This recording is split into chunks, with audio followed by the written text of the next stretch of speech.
Hi, Bhavi. Hi, good afternoon. Good afternoon. Yeah. Am I audible? Yes, Okay. my Good. voice coming across properly? Yes, yes.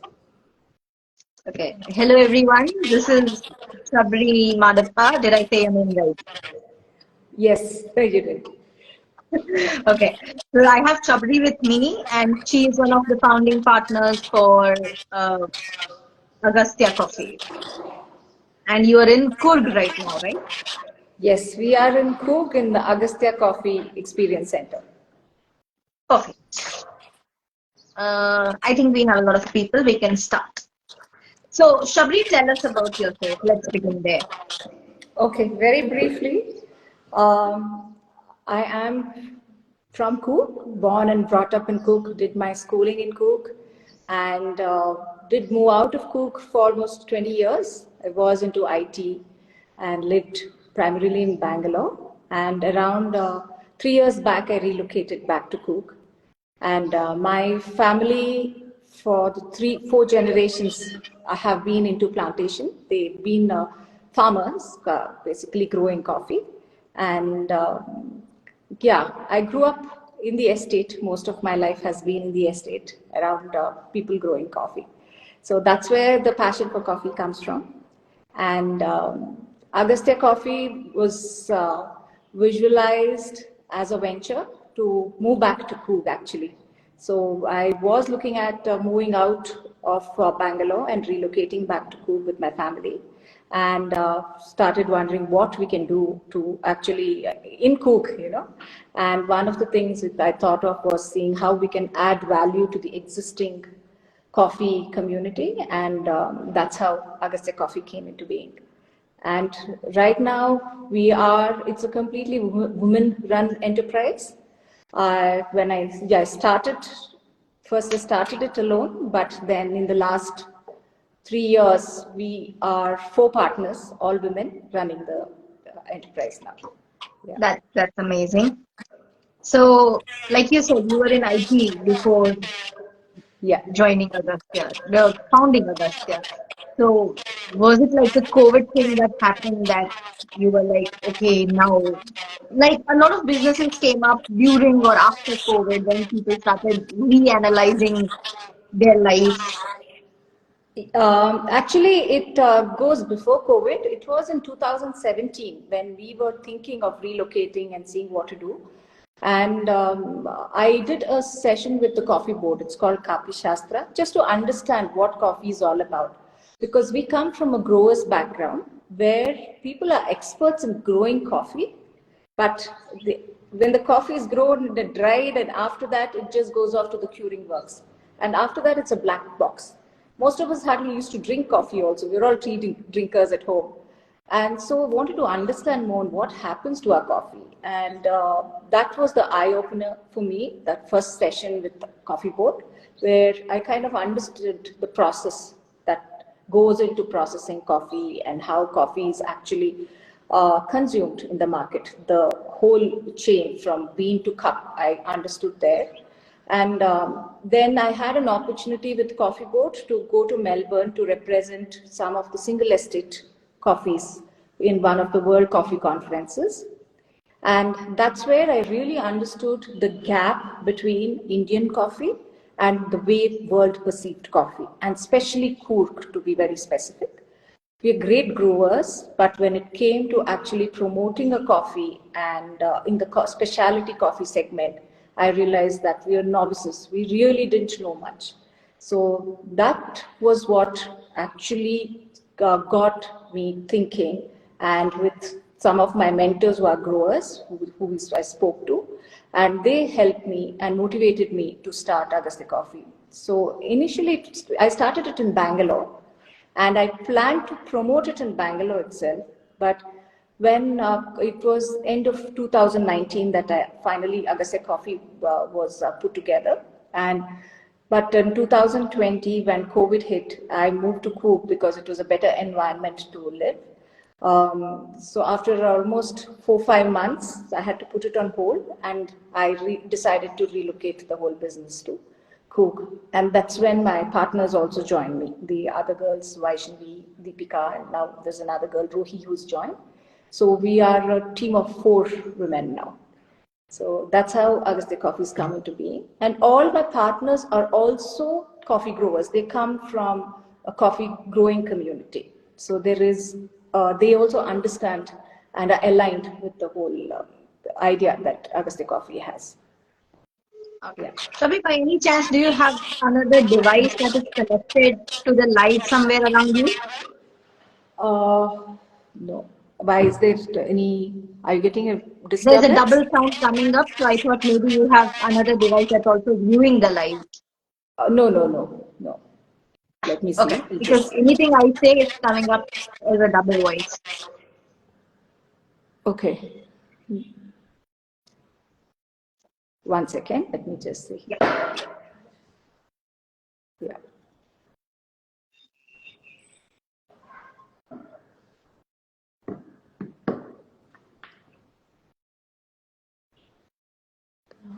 Is it all right now? Your voice isn't coming up double. Mine. Yeah, now it's better. Oh, Now it's better? Yeah, because it's we a had little another better. laptop streaming it, so yeah. It's still coming a little bit. Maybe if you can put that one on mute, it will be better. No, we've stopped the streaming actually, so. Okay. I think we're still getting a little double voice from my end, and I'm really not sure why. But if everybody can hear it clearly, I'm fine. Your voice is clear here for me. Okay. There's no echo. I just saw somebody's comment that said it's a double voice, so I was like, let me check. Okay. Yeah. If Someone anybody saying still it's fine faces now. some issue, just drop in a comment, please. All right. So you started Agastya sometime in 2019 and it went into full fold in 2020-ish, right? Yeah. So why the name Agastya?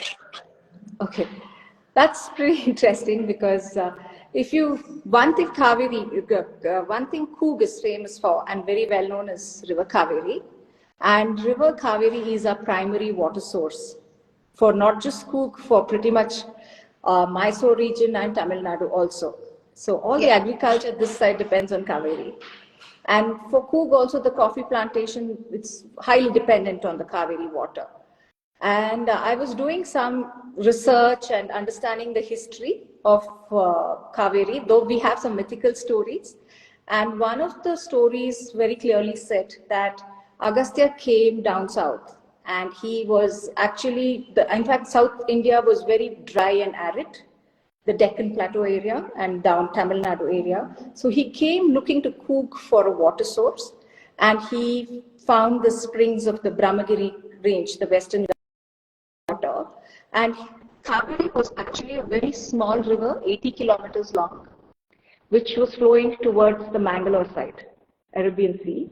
And he turned the course of the river, added all the other springs and streams, and took it through the Mysore region and towards Tamil Nadu.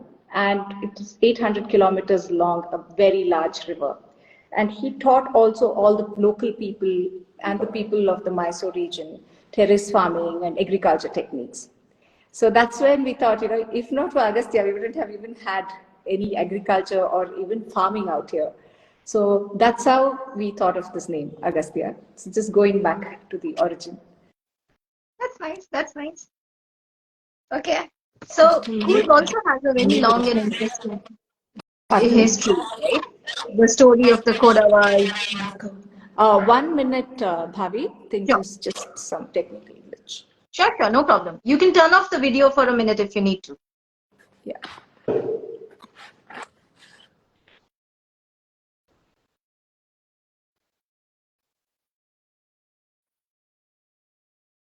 Hello everyone. How's the Saturday going? Is it better now? Is it better now? Are you Your able voice to? is coming here. Okay. It's Fine. only my voice that comes up as a double voice. I don't know why. Okay. After I say everything, I hear another version of me speaking. Okay. Yeah. And I am alone in the house, so there's no device streaming nearby. So I don't know. Somewhere it is getting captured. Yeah. Okay. Yeah. That's okay. I believe we can still work with it. Okay, so Coorg has a very interesting history Yes. that not many people know Yeah. because if I'm not wrong, Coorg is one of the regions that did not have a fight with the British, but they Yes. actually had British come in and take charge because their situation demanded that there was no other way out. Yeah. So, and the entire history of the region is also closely intertwined with coffee right from before the British. So, do you have Yes. anything you'd like to share on that? Yeah, actually, yes, the British culture that Cook has and coffee goes hand in hand. It all starts with, of course, the freedom fights, and I think Tipu Sultan, for some reason, the Kurds and the Mysore Tipu Sultan, this thing, were not in good terms. So Coorg was an isolated warrior community, very brave, but again very isolated and small. And their fights with Tipu Sultan was going on for quite some time, Hyder Ali's time and Tipu Sultan's time. But that's where the British saw an opportunity as an ally. And they also, when this came, they found the landscape very similar to their own landscape back in Britain, with the rolling hills and the rains, everything. And somehow they became allies with that in mind. And the British started moving to Coorg. And that was the time when a lot of British were also looking at settling down and was trying out different crops as commodity crops which they can sell back to England. So coffee was one of the crops. They tried coffee, they've tried cacao, and they were also sourcing the spices which was growing naturally. Like cardamom was our forests were full of cardamom and pepper. Everything grew naturally, and along with that, they tried coffee. Before that, the coffee was mainly grown as a house crop, in your backyard. Yeah. Right from the 15th century, it's been growing. We all know the story of Baba Budan. But no one was growing it commercially. So the Cooks, I think around 1850s, that the first plantations were set up. And most of the plantations that we have in Coorg were put together by the Britishers. The families started settling down here. Even their clubs were open, like we have a North Coorg Club, Bamboo Club, which is still operational. And most of the plantations were set up by them. And the coffee that went out of Coorg, you have these archives, and we see the journals and the magazines and newspapers which are of England. It's like how we have the London, stock exchange, like that. They have the rates of the coffee there, and the annual reports. There used to be a variety called Coorg Mysore, and that variety would fetch a very high price. So we had the Nilgiri coffee, we had the Coorg Mysore coffee, then we had the Ceylon coffee, because again, from Sri Lanka, coffee was grown very well those days. And then you had the Jamaican coffee, like that. So, and Coorg Mysore coffee was rated as one of the best coffees. And a lot of coffee went from here. Those days it was primarily Arabica coffee. And slowly the locals also started cultivating coffee and started selling it to the British itself. There were very stringent rules about how the coffee was sold from those days itself. And it was post-independence that many British planters, when they were relocating back, they sold their estates to the local Kodavas and the community which lived here in Coorg. And that's how most of the estates we have are all very old estates. And that's why it's called a traditional coffee region. And even to this day, I think the three traditional districts we have is Chikmagalur, Hassan, and Kodagu in Karnataka, which produces almost 70% of the coffee. Majority of the coffee is grown in Coorg region, though it is a very small region. So it is one of the oldest traditional coffee growing regions that we have. And that's the main connection. Even post-independence, even in the 70s, we would see some British families, which have been living here for many generations, were there. They were there and Yeah. growing their coffee. Yeah.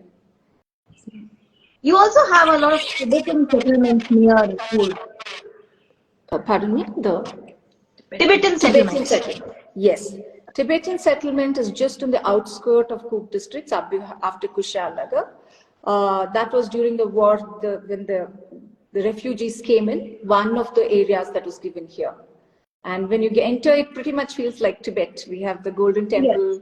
Dalai Lama used to visit very regularly in the early 2000 when he used to visit. Yes. So yes, it is like a mini Tibet. Yeah. I found out about all this in a book that I read called On a Shoestring to Coorg. Okay. It's a Interesting. book by Devla Murphy and he writes brilliantly. Okay. She travels all the way from England to Karnataka, and Karnataka had newly formed at that time. Ah. It was just a very newly born state. Okay. So Interesting. Have to I'm read guessing this it's book. around early 70s, around Yeah. 1970 or Yes. something like that. Yes. Yeah. So, and she was traveling there. She had some friends, British friends from living in Coorg and around Yes. Tibet and everywhere. Yeah. Yeah. It's a lovely book. I very highly recommend reading it. Okay. In fact, even now, I think last year we had some people from England come and they were looking for, like, to see where their great grandfather's estate was, the house was, like that. They, trying to go back and look for their origins in Coorg. So we Yeah. have visitors coming like that regularly to Coorg. In fact, if now you see a lot of British TV, or at least American shows based on British stories, you find a lot of mentions of Bombay, Coorg, Yes. Yes. because I've been watching Downton Abbey and I do find references of coffee and tea from India and Bombay and the hot weather. Yes, yes. Just like It's very how, common. yes, the Darjeeling tea it was Coorg coffee. That was the level it was at. And it's pretty unfortunate that in the last 2 decades, we really didn't catch up with the rest of the world when it came to the specialty coffee and the single origin. But there's a huge change in the last 3, 4 years that has happened in the Indian market. Yes. It's really looking good now. Yeah. So when did you realize that Coorg coffee had such huge potential? Um, Initially, when I did the Melbourne Expo, it was in 2000, early 2019. Anywhere I went to, the lot of roasters I met there, all were like, "Oh, India, okay, Robusta is great. We look forward to your Robusta."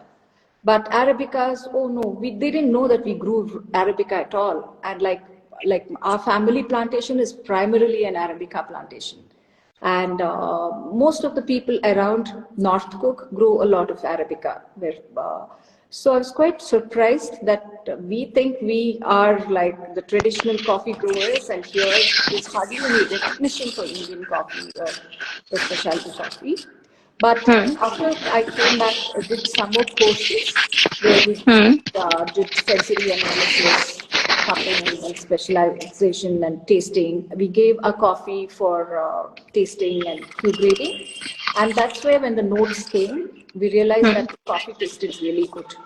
It was on par with most of the other coffees. We were told we only have chocolate, caramel, nutty notes, but we had such good fruity notes in our coffee when it was roasted light, and it was very interesting to see so many different flavors coming out from neighboring estates.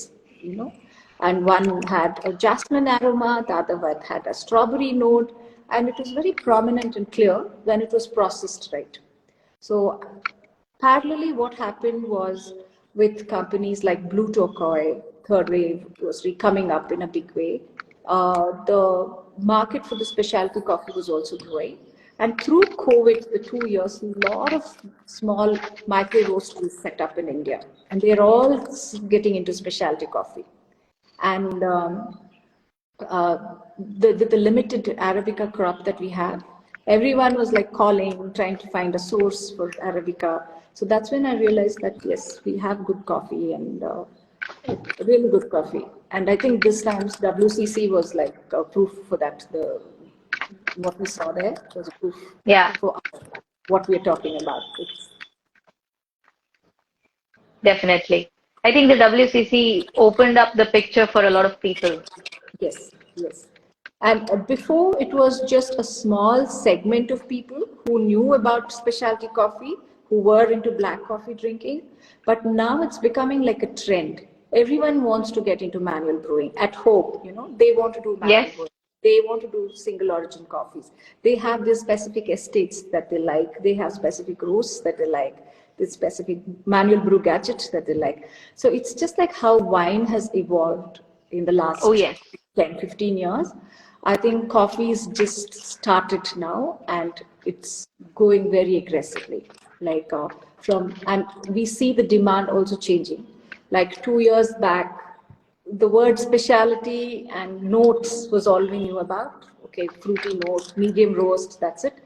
But now, last year, there was so much emphasis on all this special processing, like what whiskey barrel processing and adding different fruits infusion and all of that. And this year, we see in Coorg itself, because the picking has just started, there's so much emphasis on different kind of fermentation techniques so that we get the best note out of our coffees.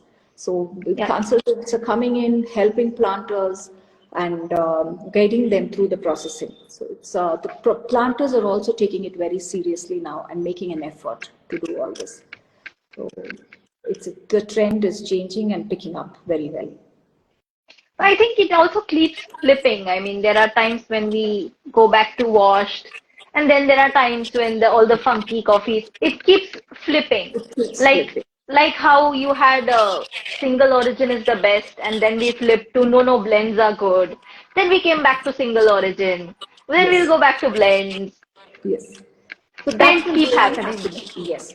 Only Yes. thing is all the processing are highly, it's very lot of manual effort and precision is required. So doing it on a large scale is very difficult. Yes. But what is happening is all the knowledge is kind of helping the planters give out a better product. At least they know they can't pull out green beans and dry it and give it out now. It will give a bad quality coffee. Before they didn't care much. All they cared about is getting manual labor for 2 weeks to pick the coffee and finish up. But now Yeah. selective picking, although that knowledge is coming in. So generally because of that, the coffee quality is improving, which was a big problem for Indian coffee otherwise. Uh, Yeah, because I could be wrong here, but for a very long time, coffee was a regulated commodity, so you did not have to break your head over the quality or the notes or the cupping score. yes. You had to produce coffee, account for every bean you produce, and hand it over to the authorities or the government or the coffee board, whoever was collecting, and done. Yeah. You didn't know who was getting your coffee or where your coffee was going. Yeah. Now it's the very different. In fact, I think 1990s, sometime in the 90s, that change It was happened. deregulated, yes. Yes, and now it's like a free trade.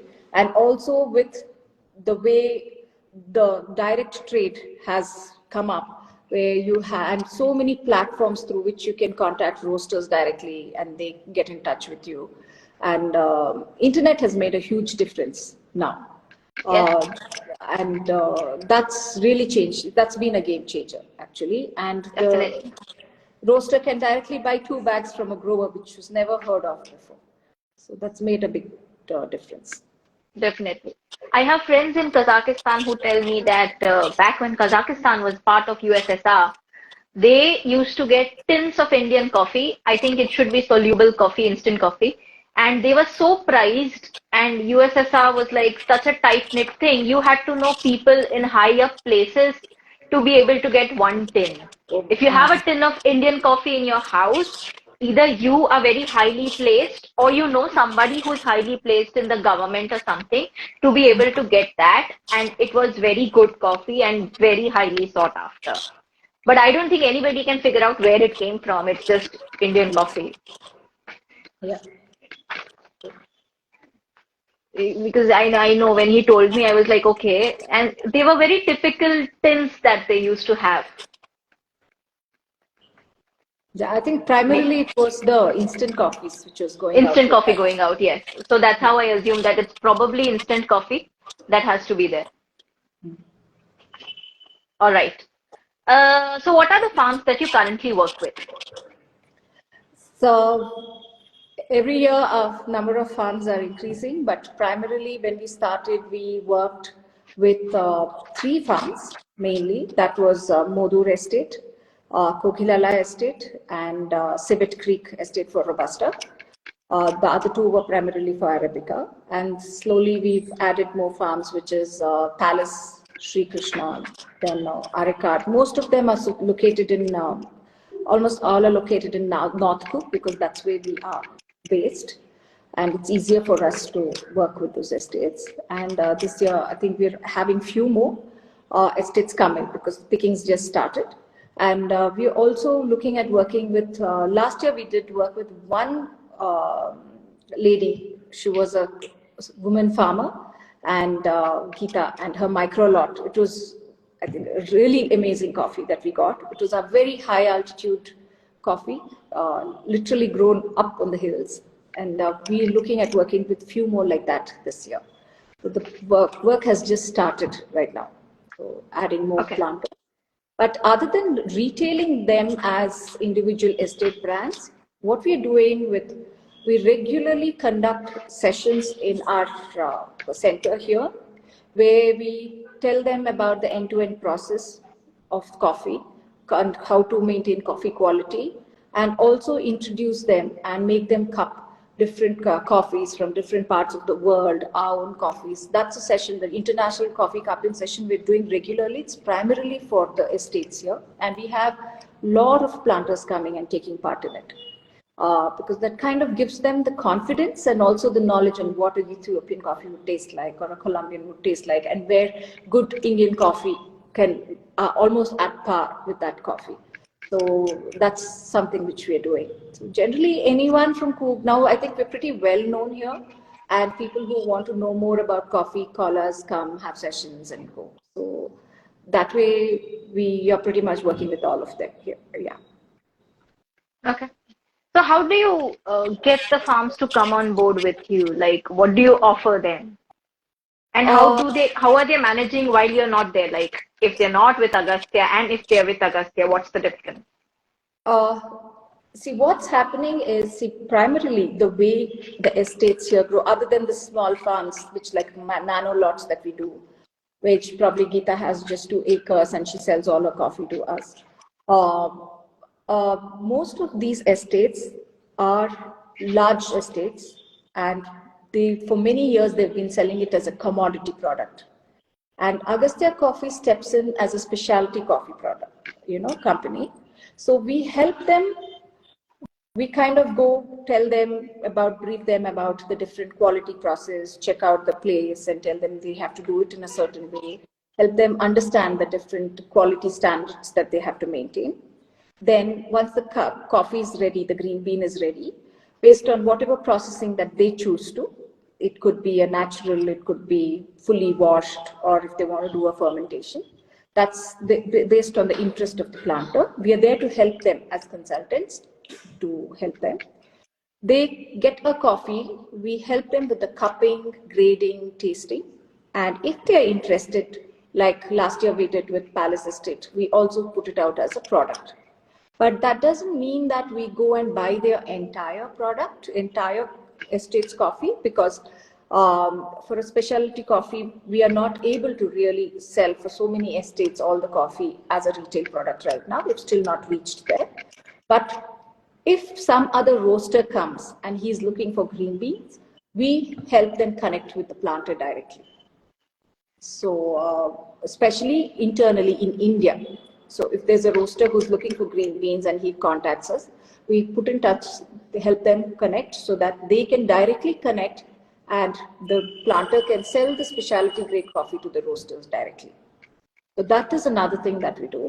So that's more like a social enterprise that, the work that we're trying to do to help the planters get better quality coffee and a better brand identity for the estate. Yeah. So Like you that's, have the Kogila Halla with Grey Soul. yes, we have Kogila Allah with Grey Soul. And I think after we did Modur, Maverick and Farmers also been doing Modur for 2 years. they do their own special processing with Modur directly. So a lot of roasters have come in this year, especially after I think meeting us in WCC. Many roasters have contacted, and I think January also there are a lot of them visiting us to connect with the planters directly. Yeah. I met the folks at Kogila Halla in WCC, and I was like, oh, I've tasted your coffee. And they were like, where? And I'm like, with Grey Soul. Like, no, we don't have coffee with them. And no, I know it was Gogil. But then I realized maybe estates get divided into estate A, estate C, estate B. So one of them is with you, and I met the people from the other side. Yeah. The Kogila Halla estate is actually was put together in 1930s, and it was a very large plantation. So now there are, I think, 3 or 4 cousins who have different parts, and one of the I think K1 Kogila Halla 1 got also as a commodity coffee they sell to Ili Coffee, and there it was shortlisted as one of India's best coffees this year, and they were shortlisted for the award. So I think which happened. That's very good. That's why they had come there as a separate enterprise. Yes. Okay. That's good. That's good. Yeah, Grey Soul actually sells a specific variety of Kogila Halla coffee, which is called the Kents. Yes. Kents. Yeah. Yeah. So that happened through Agastya Coffee itself, the connection. Because I remember this is back in 2021, if I'm not wrong, when I first discovered Grey Soul, and I had the Kogila Halla at that time. And I saw they had tagged Agastya Coffee. That was how I first discovered Agastya Coffee. I did not know you guys were a collective at that time. But there are times when the estate name is different, but the coffee gets sold under a different name. Correct. Yes. Or sometimes the same plantation can have multiple estates. Yes, multiple estates, multiple varietals growing as different blocks. Yeah. That's where the flavor profiles would be different.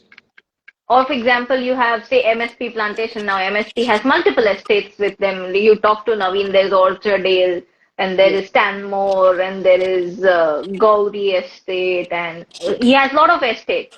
So you have to remember all of that, because when you're tagging on Instagram, whom to tag? Yeah. Also, what's happening is the way the single origin coffees work. So one year I may get a very different note from the same estate to the next year. Certain aromas and flavors which are very prominent because of the weather conditions in one year may be very different in the next year. So then we'll have to change the notes, and there will be a change in the coffee. Yeah. Yeah. Getting consistency year on year is a very big challenge. Yeah. Certain flavor notes will be there, consistent, like certain level of acidity and all that will be there. But subtler notes tend to change a lot, vary a lot. Yes. Happens. Agriculture as it is quite a profession full of uncertainty. Yeah. And probabilities. Yes. All right. So what are the challenges that you face on your way, or you have faced till date, maybe besides the regular challenges of coffee growing, about talking to farmers, or the farmers' unique challenges, convincing families? Yes. So initially, the first year I had a very tough time because for so many years, decades, they've been working on a commodity model, right? And the mind is set and labor, it's there's very intensive manual labor required here. So, and the teams come to work, especially during picking time. They'll say, I have only 2-3 weeks in your estate, then I'm going to the next estate, the picking teams. It's a larger number which comes from the neighboring districts around Coorg, like Hassan, Mandya. They come and they work and go during that time. So even to tell, pick right, don't pick green, it's very difficult to convince the planter, saying do it right, because they don't understand. Because if I have to only hand pick right, it's double the amount of effort, time taken.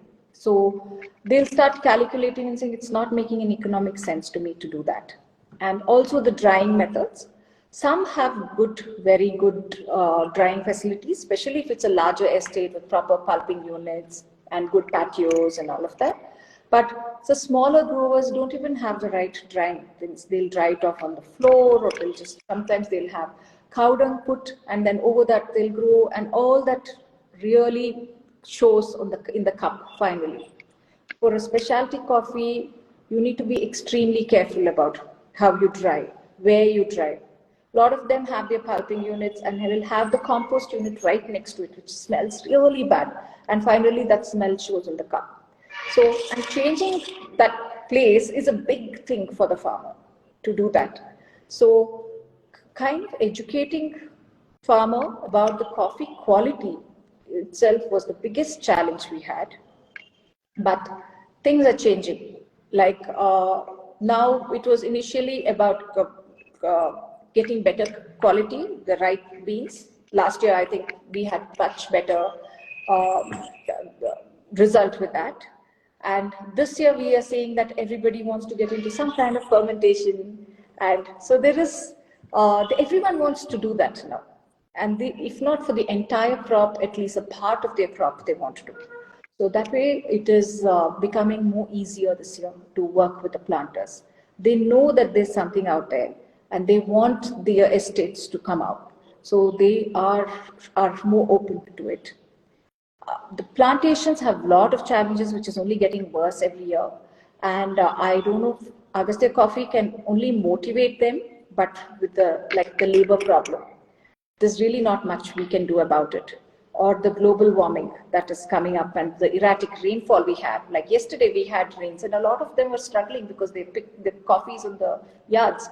So we really can't do much about it. But what we can do is help them change their Arabicas and certain parts of their Robustas to specialty. So at least a part of their coffee gets a better value. And we can help them do more direct trade contacts. So they fetch better profitability for their coffee. So that's where we come in, mainly to educate them and connect them. So.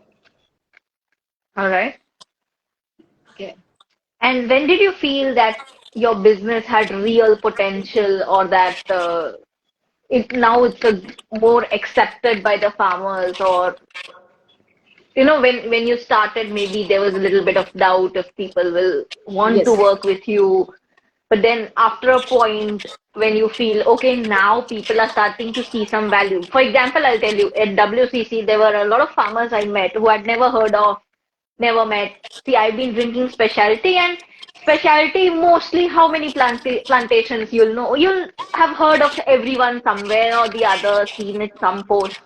There were a lot of planters there who were just commercial growers and random conversations, and I've asked them, why don't you do specialty? And there was a lot of time the common answer I got was, it is not something we understand. Yeah.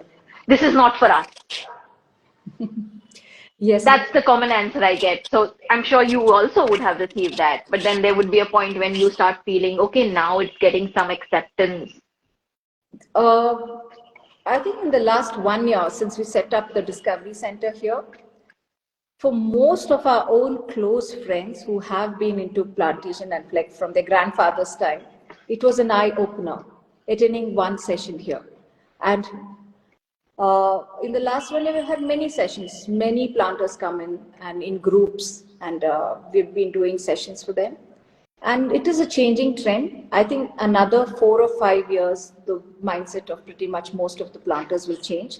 But now it is hardly maybe 5% or 10% of the growers who actually understand what specialty coffee is and are trying to do something towards it.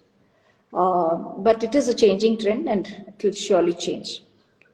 Coming to the consumer part, it was in Melbourne when I went there thinking I'll be getting some export leads and all of that, very honestly. But looking at the way the trend was there and where coffee was and where India was, and also thinking of how Indians are very good at adapting to something new, like they're always looking for something, and kind of relating it back to the wine trend. I said, forget export. Let us just look at the Indian market itself for specialty coffee, and we will be one of the first ones to do it. We have, yes, few players were there, like Blue Turquoise, who had really established itself well. And hats off to them. Because of them, people got to know what specialty coffee is in India. And I said, we're still very few of us getting into it. This is the market we have to be in. And the amount of Arabica that you're growing is hardly anything compared to the consumer market we will have in India. So that's why I thought there's a huge potential for this and for our planters to convert into specialty coffee. And I strongly feel in the next 5 years, we may not be exporting any coffee out if all the way the roasters are coming up and the way the demand is going up. Considering the amount of Arabica we grow in Coorg and Chikmagalur area, we may be running short of Arabica in India itself very soon. So the trend's looking really good. Apart from the other climate challenges and other challenges, the demand is looking really good for specialty. Yeah. Things are changing for the good. Yeah. And your harvest has started. How is the harvest looking like? Not counting the erratic weather and the rain. It's just for Arabicas, it's just the second week right now. In fact, yesterday with one of the partner estates like Sandalcard Estate, which we are looking at, we had some very interesting anaerobic fermentation processes which we did yesterday in the evening. And the coffee was looking very good. But a lot of estates are complaining of very uneven ripening of coffee. Yes. So selective picking has been pretty challenging for the first round. Challenging. Yeah. So probably by January, it will be more uniform and it should pick up well. But compared to last year, the rains have been much lower this year. And it's not as erratic as last year. So far. Hoping we'll have a easier year this Better year this year. Yeah. I think a lot of the uneven ripening is also because of the rains issue that happened when the flowering was happening.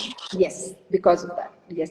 Usually it's like a proper set blossom, but we had 3-4 rounds of blossom on the same blossoms plant. coming in. Yeah. Yes. Yeah. You also had blossoms come up in the harvest because of the rains. A lot of producers I know have said, I have seen it myself when I was visiting estates. One branch has cherries, one branch has blossoms. Yes. In fact, the rains that we've had yesterday, in another 2-3 weeks, it will start showing in the plants now. Yes, blossoms will come up and you have to pluck them out. Yes. Do you pluck them out? Or I see varied opinions on this. Some people let it be, some people pluck it out. Even usually very diligently we pluck the blossoms out when the plants are small, the second year, third year, because you don't want to stress the plant. So we get But sometimes when it's really large scale and when during harvest season, yes, we say as you're picking, you pluck them out if you can, but it really doesn't give us the manpower to do that. Is a challenge. Yeah. Because it's very easy for somebody to say, no, you should pluck the blossom because you're diverting the nutrition from the cherries to the blossom. But it's easier said than done, actually. It's not. Really dealing with thousands and thousands of plants here, every estate. So you can't even keep up the pace. Yes. Yeah. So sometimes we just are huge. Nature and just accept things. It is the way it is, yeah. Okay. So what all products do you offer to the consumers today? Where can they buy it? And how can they visit your experience center? So Agastya Coffee, we are located right now in the town of Madikeri, which is in the heart of Madikeri town. It's just off the main hub in the town. So we have our experience center there with also a little shop where we have our single origin coffees, a few blends, and also certain additional products like we call them planters treats, where we have some spices, soaps. We encourage our women here to when they have a produce of like, let's say, guavas or like tell them make guava jelly and send it to our shop. Oh, yes. So jams and pickles. So certain things keep coming, they keep changing. So we have a shop for all that. And the experience center where we take classes, we typically do a lot of courses called the discovery course, which is half a day course almost, 2 to 3 hours, which we help people understand the process of coffee from bean to cup and also make them taste what Robusta would taste like, Arabica would taste like, what chicory would taste like, what different roasts would taste like. And that kind of, it's an eye-opener course for them. And they get familiar with the terms that we use in coffee. And then we teach them a little bit of manual brewing. So that's a basic course that we do. Other than that, we have specific courses based on needs of people, and then the cupping sessions for planters that we do with the different coffees of the world. Other than that, we are also looking at starting a cafe soon, specialty and manual brew cafe, because a lot of people will find it interesting because most of our Yes. cafes are all the second wave espresso based cafes. So this would be a third wave cafe, which in Madikeri, which is the heart of the coffee region. We thought would be nice to have. So it's in mid-Jan, which should be ready. Work is in progress now. So anything, they just have to search on Google for Agastya Coffee and they'll find it to visit us. Other than that, yes, the website is something which they can order their coffees, or through Instagram, they can message, WhatsApp, they can message and order coffee. Right now, we don't export any coffee. We are delivering pan-India. The orders come, and based on the specific requirements, we grind and pack and dispatch. Yeah. Yeah.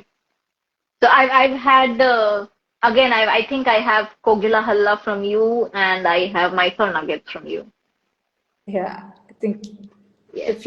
And apart from that, I have all the little packets from all your estate, Arabicas and Robustas, Palace Field and yes, I think Modur and all of them.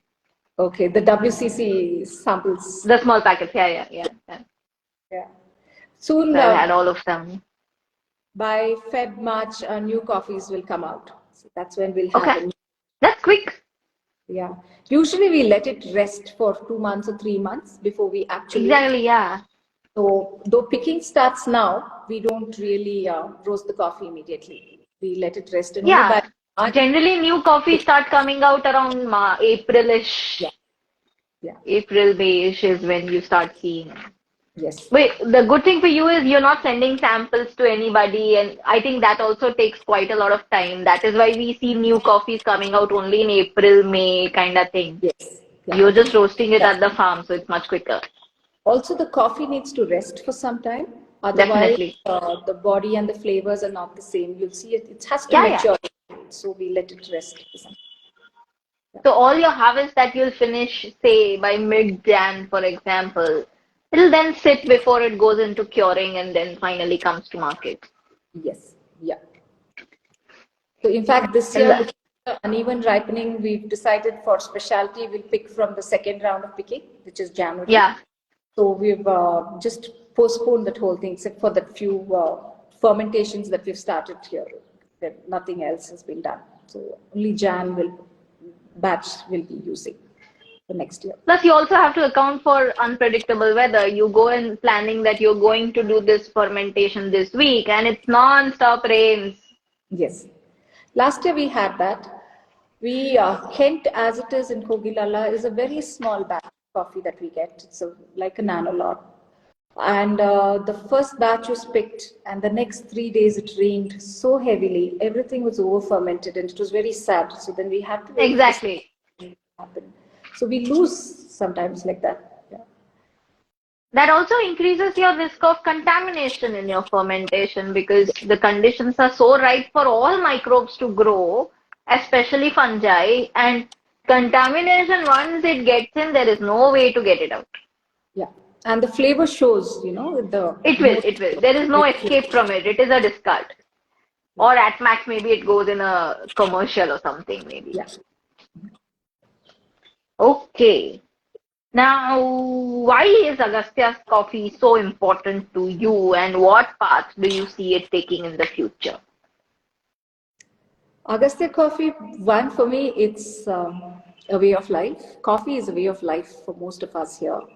And we can't think of anything otherwise. Growing also, yes, we do look at our alternate crop method. But I don't think I've not heard of anyone who will say, I'll take my coffee estate and replace it with something else. It's that important for us in Coorg. And the way coffee runs is, it's not just one generation or few years and then you switch to something else. It's from 3-4 generations, and we see the next future also. We have to continue to do that. We have a saying here saying the father plants and the son reaps the benefit. So it's like that. The coffee works like that. So the challenges that you see in coffee currently and the previously what we saw for a grower, the only solution is that they have to move up the value chain. They can't just stop at growing coffee and just selling it off saying, my job is done. They have to see how they can get better income, better value for coffee. And that's where I think switching or to specialty coffee, making the direct connections with the roasters or roasting themselves and selling as a final product has to be looked into by the coffee farms. And Agastya Coffee comes in there, where it kind of educates, promotes, and helps the farms here with getting that, moving up the value chain. And I guess that's why it's so important for us, and we see ourselves doing more and more of this. One, of course, it is a business. It's a bread and butter for us here, for the 4 of us who are involved.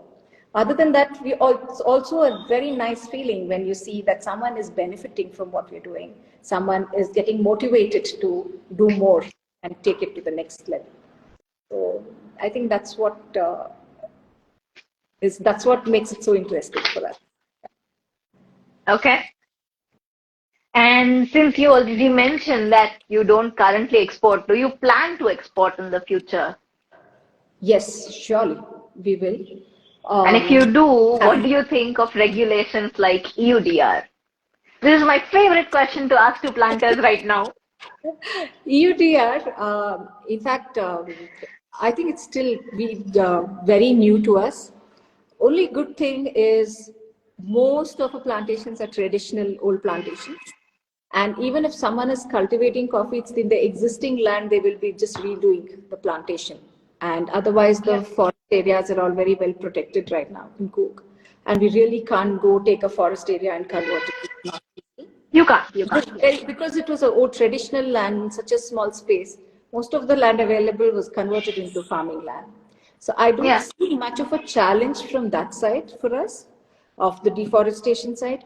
But I think there will be a huge challenge for exporters if the government doesn't support us and give us proper guidelines on how to go about certifying.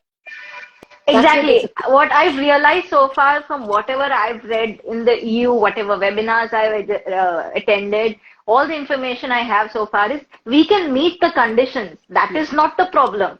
The problem is telling EU that we are meeting the conditions. That is the problem. Planters mostly, I'll not say all planters, the new generation planters are very tech savvy. But there's a lot of planters who will not, and understanding GIS data is not a daily thing for any of us. I studied GIS back when I was doing my master's, and it's not that easy. You can't just take a screenshot of a Google map or something and paste it. That is not how it's gonna work. It's very complicated. And to show all of that, put all of that data into the system, that is a huge challenge. Yeah, I think that's where like organizations like Coffee Board have to come in and take the ownership of getting us certified or help us with the whole process. And that's going to make a difference. For Brazil has already taken the lead in this. They have already struck a deal with EU and they're all set. Which I did find weird because they claimed that there has been no deforestation in Brazil since July 2008 because of the Brazil Forest Code. Well, that is something I'll say no comments to. So, but let us hope that we get the support. And I think but at least I think planters need to think about it if they are exporting or plan to export. This is the time when they need to start thinking about it. Yes. And I think because majority of our Indian coffee is exported, and even if it is going through a commodity, the market, it is all large players we have, like Tata Coffee, and whoever is here, even Illy and all of them, they will figure it out. They will figure it out. The big corporations will still easily manage it because they have the clout and they have the resources to be able to do that. It is not the planter themselves managing the harvest, managing the tech, managing the compliance, everything. They have people who can help them with that. Yes. where the smaller growers and the specialty growers who want to do a direct trade, they will need help. And that's where I They think will need help. something like Coffee Board can help out. They have to give They us will the need a lot of help, and I think if everybody doesn't start waking up now, we'll be in a very frantic spree during harvest next year. Bang in the middle of harvest, we'll be stuck. Yeah. But I hope it works out. I mean, Yes. I do feel that Yes. I think it should. eventually everything works out. That's the hope, at least. All right, that's all the questions I have. Do you want to ask something? Do you want to tell something? Anybody in the audience has any questions? Now is the time. If you have anybody else around who'd like to join in, peek in, say hi. I have my partners here, so I'd like them to say hi. Sure, they can and come in. Deepika here. So, yeah. So, I just started it, but these are the girls who've been throughout, working. And Yes, definitely. Yeah. The other day, I think Musafir has a question. The other day, I heard hearing in Vietnam people store it for 3 to 4 years before using it in competitions for roasting.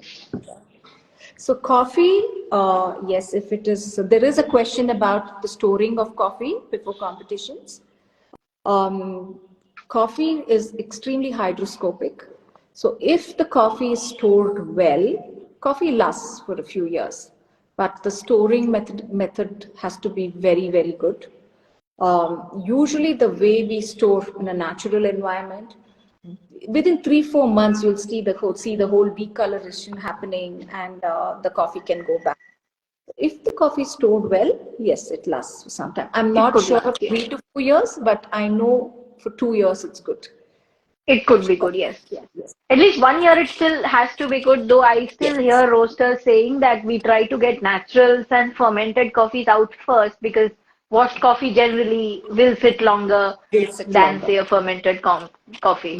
Yeah, and now we have really good technology, like we have those Grain Pro bags and EcoTact bags. Yeah, you can vacuum it. A lot. Yes, help a lot with storing. Okay, Ajay has a question. Yeah, go ahead.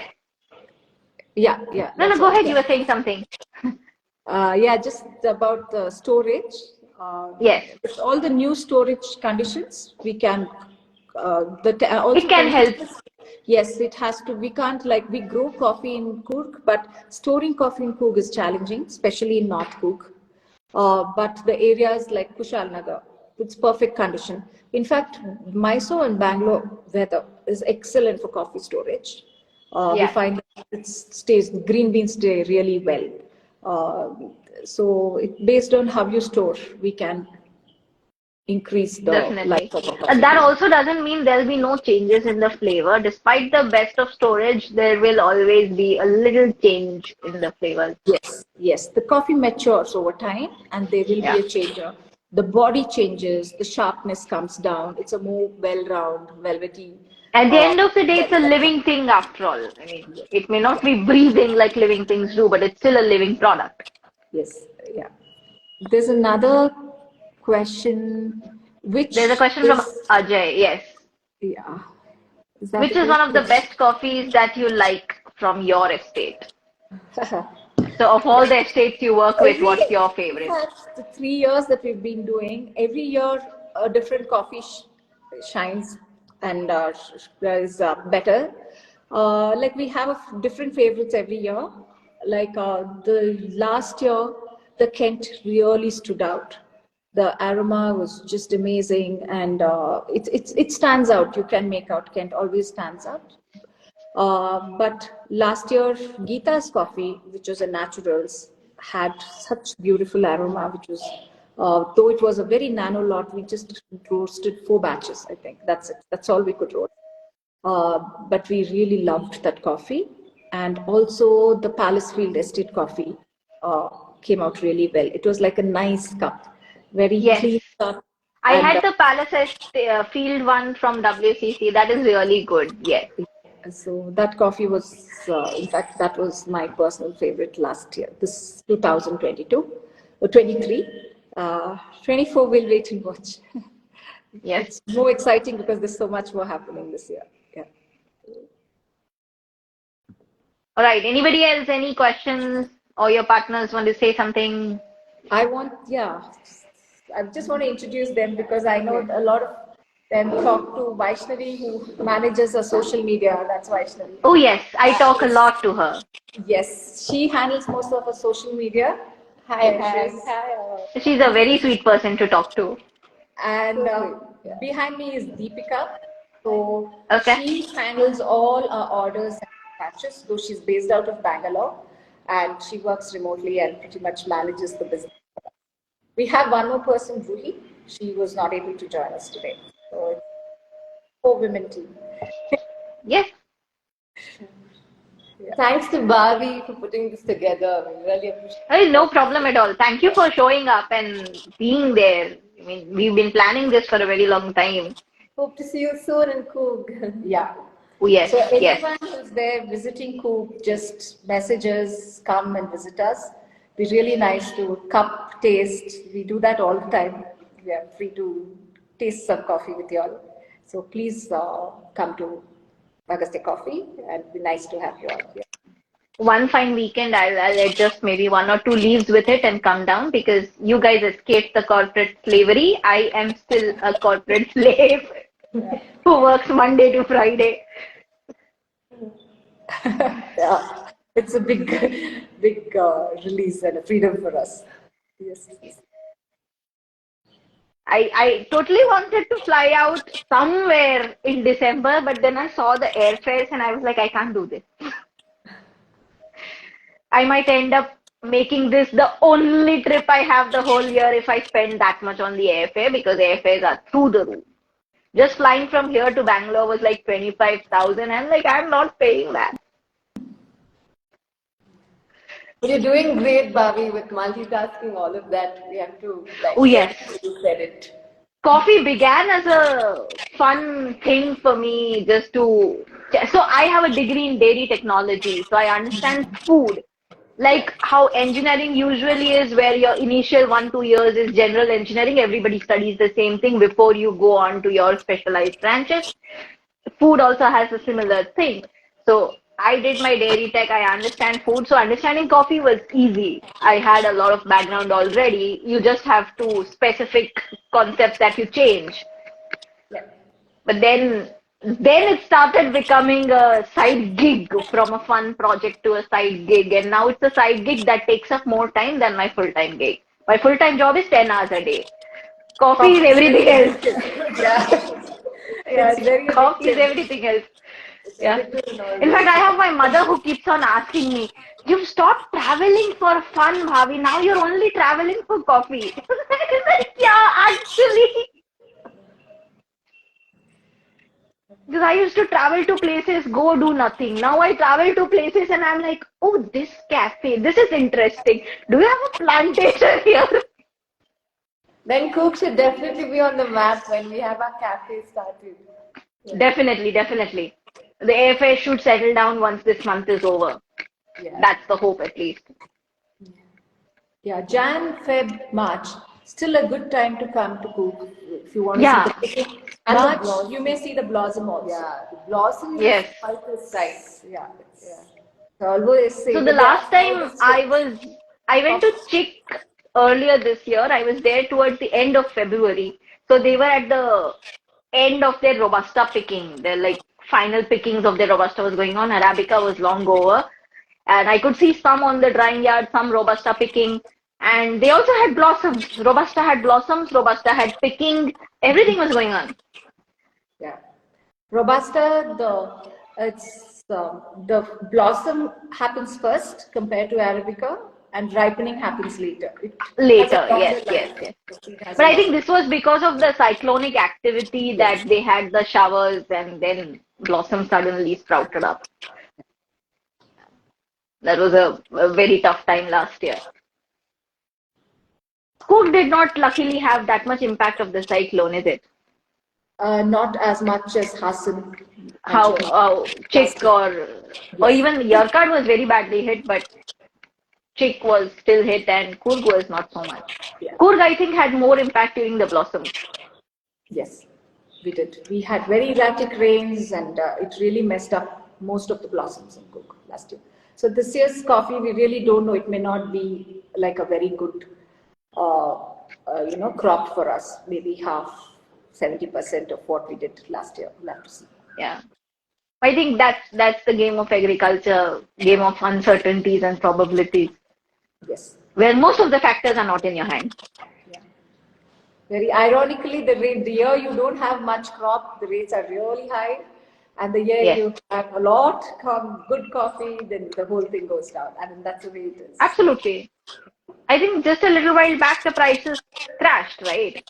Yes. Anyways, I think that's all the questions we have. Ajay has said that Kushal Nagar is his second home. His first home is Ratnagiri for that matter. Okay. Ratnagiri also, So- there are people growing coffee now and some good coffee. Ajay, how come I have never tasted that and you've never mentioned that? So Ajay is a roaster. He's also a consultant who helps producers. He's a Q grader. He's a common face at judging championships, Barista Championship, Aeropress Championship. You'll always find him there. He's a super talented person, understands coffee very well. He's a complete pro at a lot of things. Okay. Ajay, we'll look forward to you visiting us here and also helping us and guiding us a little. Yes. It'll help. Now that we are talking about Ajay, Ajay is not responding. Come on, Ajay. Did he drop off? No, he's there. Ajay, say something, man. Okay, maybe he's not there. Never mind. That's all the questions I have. Anybody else? Any questions? Anything they'd like to say, share, ask? Anyone? I don't think anybody has anything. So that ends our live. Thank you so much, Shabari, for this, for your time, for talking to us, for sharing. You're most welcome and thank you for the session, which was really nice, a good opportunity for us also. So to showcase ourselves and look forward to more communication and visits. Definitely. I think this also helps put faces to names because consumers don't usually get to see producers much. Yes. And this helps have a good conversation and put some faces to names. Thank you. Thanks, Bhavi. Thank you. Thank you, Shabri. Have a lovely day and all the best for your harvest. Yeah. Thank you so much. Bye. Thank you. Bye. Bye, Bhavi. Thank you. Bye.